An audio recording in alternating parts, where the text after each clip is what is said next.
2 दिवसांच्या पुण्यनगरीतील मुक्काम आणि त्यानंतर माऊलींचा सोहळा आज विसावा घेऊन दिवेघाट चढून सासवडला विसावणार आहे.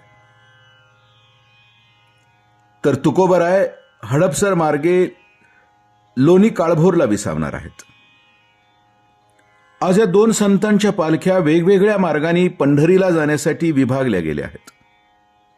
माऊलींचा सोहळा आज महत्वाच्या टप्प्यातून प्रवास करतो आहे. वाटेमधला दिवे घाट आज आवेशाने पार करत परमार्थात ज्याने आम्हाला भगवत भक्तीचा मार्ग सोपा करण्यास मदत केली त्या सोपान देवांच्या भेटीला जात आहे. सोपान या शब्दाचा अर्थ शिडी असा आहे. 2 मजले जोडण्यासाठी आणि 2 मजल्यातील प्रवास सुखी होण्यासाठी साधन म्हणून आवश्यक असणारी महत्वाची गोष्ट म्हणजे शिडी आहे. परमार्थाच्या वाटेवर सोपान काकांची भूमिकाही तीच आहे. जीवाशिवाची भेट होण्यासाठी भक्तिमार्ग सुगम कसा आहे हे आपल्या वडील भावांच्या सोबत राहून अनुभूतीतून आणि धाकट्या बहिणीच्या मुक्ताबाईंच्या प्रगल्भ संगतीतून तत्कालीन समस्त संतांच्या भेटीतून सोपान काकांच्याकडे जी दृष्टी आहे ती भगवत भक्तांना प्रेरणा देते आहे. भगवत भक्तीचा परमार्थिक अन्वय आम्हासमोर मांडताना संत जनाबाई सोपान काकांच्या बद्दल म्हणताहेत, ब्रह्मा सोपान तो झाला भक्ता आनंद वर्तला. या 4 भावंडातील एक दिव्य भावंड म्हणजे सोपान काका. आयुष्यातील सर्व सुखदुःखांचा ते साक्षीदार आहेत. मोठ्या भावंडांची सेवा करत त्यांचा दिव्य सहवास अनुभवत संत नामदेव महाराजांच्या उत्तर भारत यात्रेचा सहवासही त्यांनी अनुभवला आहे. जीवित आयुष्यात भावंडांचे एकमेकावर विलक्षण प्रेम आहे. आता लौकिकार्थाने ही पालखी जेव्हा वेगाने घाट चढत जवळजवळ 25-26 किलोमीटरचा प्रवास करत ज्या ओढीने सोपान काकांना भेटते त्या भेटीतून वैष्णवांच्या अंतरी होणारी एक हृदय दर्जाची घालमेल आपल्याला जाणवते. ऊर भरून येतो. अवघड असणारा दिवे घाट चढताना सोपान काकांची भेट होणार या औत्सुक्यामुळं हा अवघडपणा देखील आनंद देऊन जातो, वेडावून जातो. कारण हे सोपान काका सर्व वैष्णवांना हाकारून सांगतात, चला रे वैष्णव हो जाऊ पंढरी येसी, प्रेमामृत खूण मागोत त्या विठ्ठलासी. चालिले गोपाळ वाहताती वाकुलिया, भरले प्रेम प्रेमाने मग ते वाजताती टाळिया.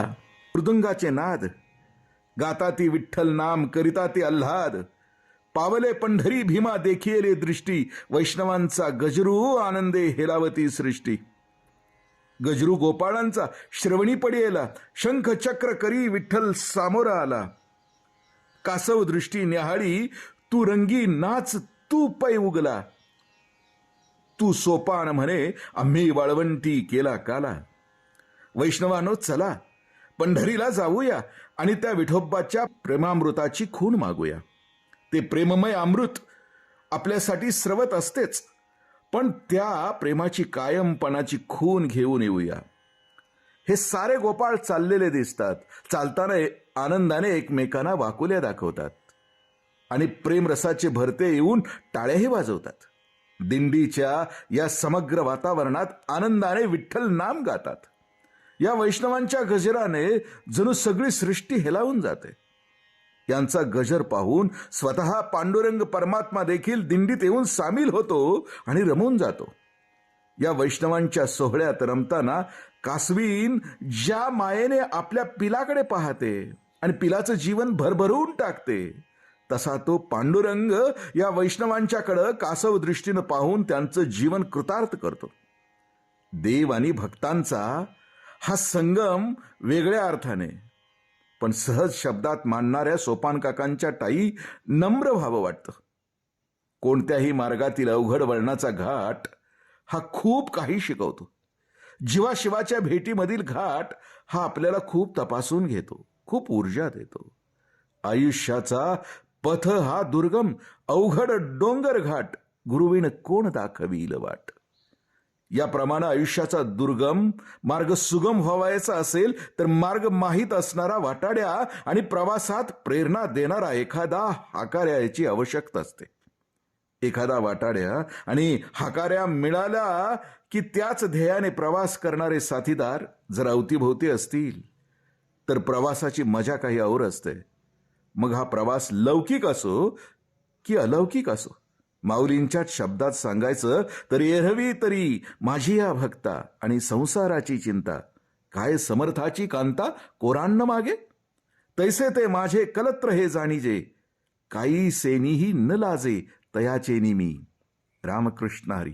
पुंडलीक वरदे हरी. जय हो, मंगल हो.